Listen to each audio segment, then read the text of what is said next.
Motherfuckers call me an asshole every day, but I don't listen to that shit because I know it's right because my crew tells me it's right. Jimmy Iovine had this line, when the shit gets bigger than the cat, you gotta get rid of the cat. No one wanted to work with him. If I'm a person that won't let you rob an artist and your business model is robbing artists, of course you're gonna try to paint the picture. He blew it. He had Jay-Z, he had... Make another hole, why the f*** I make another hole? Since he started smoking weed, he's not the same person. He keeps talking about me. They keep bringing me up. I'm the flyest in the world. Even when I'm broke, I'm fly for being broke. They make them the enemy. They blackball the ones that don't want to play their games. Dame definitely, you gotta give Dame his credit. When you see Dame Dash today, what do you think? I'm the best CEO in the whole world because my artists are billionaires. Who's Steve Dash? And he did it so recklessly that he was unconscious that we were all watching. He showed you a new way how to sell yourself. What did they do? They made him the enemy. It wouldn't have been no Roc-A-Fella without Dame. It would have been a Jay-Z without Dame. We want to remember Dame from Roc-A-Fella, from creating the big organization that had artists like the State Property, Memphis Bleed, Camron, Hove. We want to remember Rocawear. We want to remember those movies he produced. We want to remember that. But that's not where his legacy is leading. When I was in Harlem, I also was in boarding school. I got to see a lot of what people that had opportunity and that had parents that had money, what they were doing. I never really felt that they were so much cooler than me. I always felt I was 20 or 30 times cooler than that part of the world. And I always see how interested these rich families, non-urban families would be in my urban experience. So I knew if I brought it to that, it would translate to pop culture, which is what I've done. A lot of what my business model was selling celebrity. So for Jay, for Kanye, for Rachel, whoever puts up the money is the boss, and that's that. It doesn't matter if someone gave someone a lot of money to watch, that's not a boss, that's a supervisor. And that supervisor usually thinks he's the boss and projects as the boss and will piss someone else off that's putting up the money. So a lot of my frustration would come from the fact that everyone that was speaking, none of them put up the dough. And we put up our own money, we were partners, we had a 50-50 venture. So in that environment, it would frustrate me.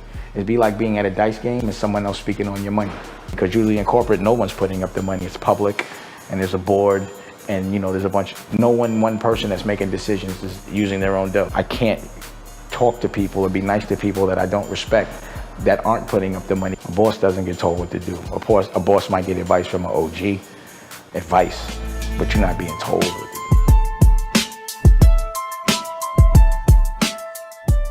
I don't want to work with Jay-Z. I don't want to work with Lyor Cohen. I don't want to work with Steve Stoute. Everyone talking about me, I outgrew them in 2005. What about Dame? Oh, Dame makes children's books. Dame's runs up in jails in Chicago and changes laws. Dame represents the OSG, 200 principals from economically challenged places and makes curriculums and goes into schools. What about Dame? What about Dame? Dame is the flyest in the world. I'm the flyest in the world. Even when I'm broke, I'm fly for being broke. Again, who talks about it? Who's famous for being broke? I've never heard of that. So no matter what, I'm going to be famous for everything I do because I'm that guy. I can't help it. The reason why he is the target and the reason why they don't like him and all of New York got together and blackballed him because he taught them folks something that they didn't have. He taught them folks how to sell yourself, how to sell who you are. Mm-hmm. You know what I mean? That's it. He showed you a new way how to sell yourself. And what did they do? They made him the enemy. They took everything that he told everybody and they put it on themselves. And since they got the system and the money, they took what he proposed and what he used against them, and they put it all into the way they play. They took his artists, they made his artists bigger than him, and of course, they can always do that. Because you got to remember, every single thing I did during Roc-A-Fella, I was a kid. I'm going to keep saying it. I was a child. I was in my 20s.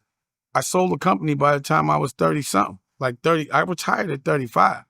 So I got a record deal as a teenager. Most men don't do that their whole life. Then did it independently by the time I was 21 and went platinum. Independently, and my crew was young. So I was actually leading a team of people that had never done it before, and they were also teenagers. And we took the whole world with a rookie crew. And people have tried this their whole life and could never do it. And people are still butthurt about it. And all I did was yell. Big fucking deal. Jimmy Iovine had this line, when the shit gets bigger than the cat, you got to get rid of the cat. Ask him why I was loud, if it was ever for evil. I've been loud for godly reasons. Does a minister yell? Yes. When he talks, he has a lot of passion and they project. Pause. So that's just my ministry. That's how I preach. No one gets mad at a minister for doing that.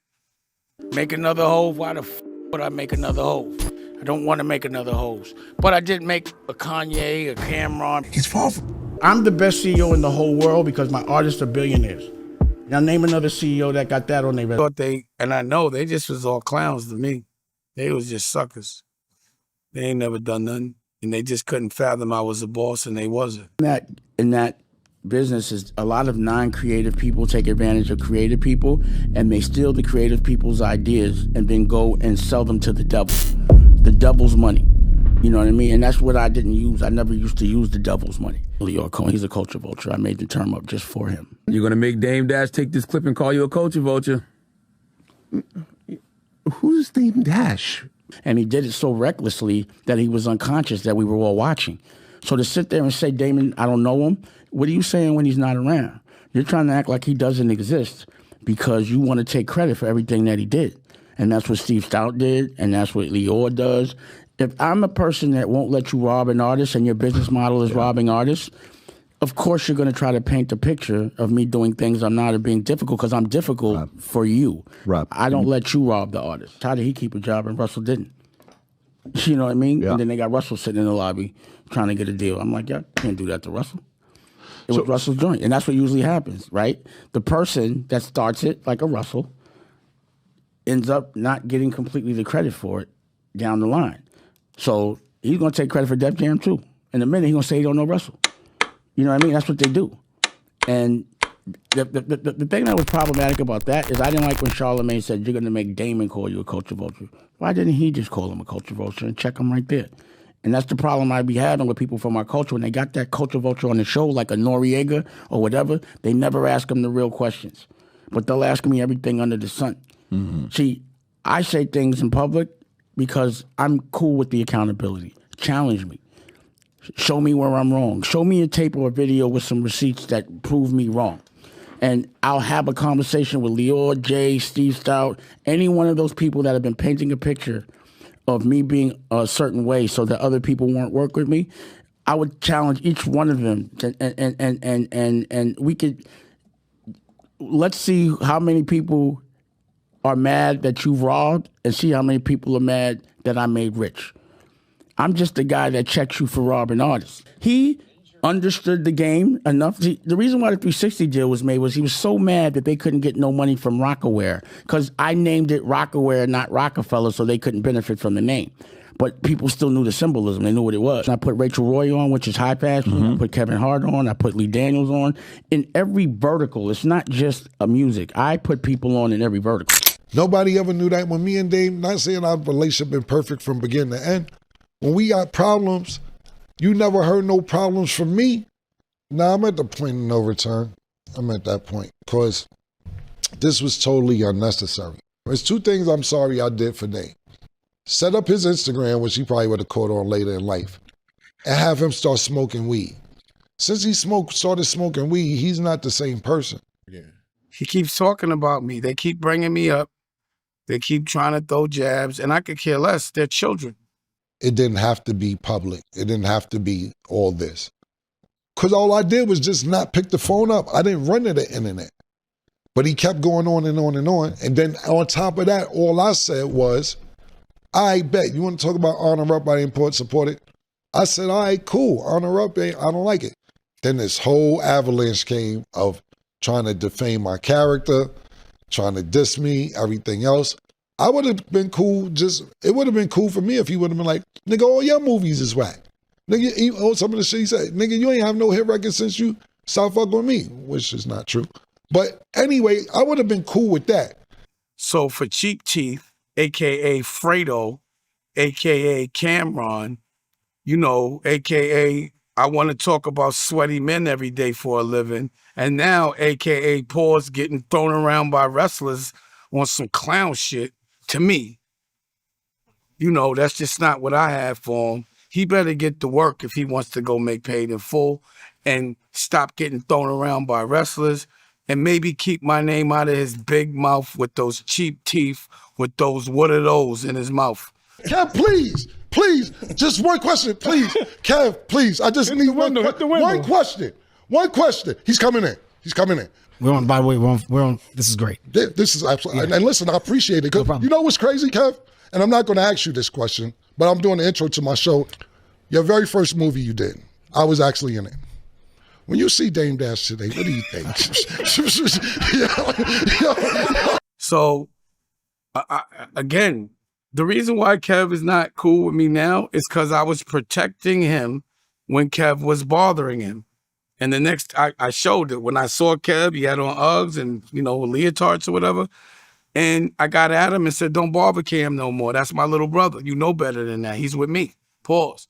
Like, why you asking another man what they think about me? That's gay, allegedly. You know when this shit got personal for me? Is when he was like, Cam ain't confrontational, this, that, third. So-and-so punched him in his face. I'm like, damn, you too? That's what you want? But I got to remember, this is the guy that got his, you know, his whole career punched out of his face and didn't do anything. And it was only 3 people. And now he got a mouthpiece, a cheap mouthpiece.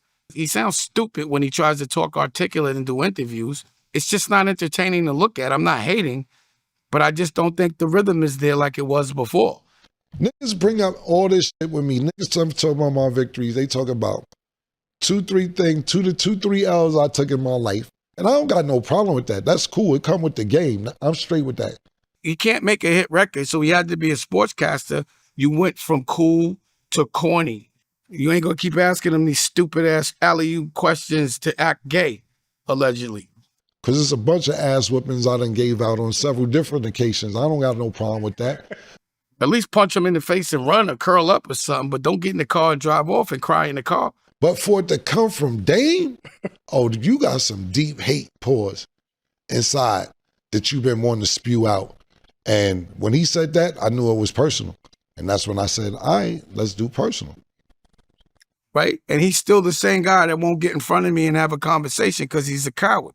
A coward with big teeth, big cheap teeth, and real stupid looking suits. They play childish games. I just feel like they might keep saying my name because it gets them relevant or in the algorithm. But I just don't know how you can make a career talking about me once or twice a week or bringing my name up, or why you want people to think I'm f***ed up.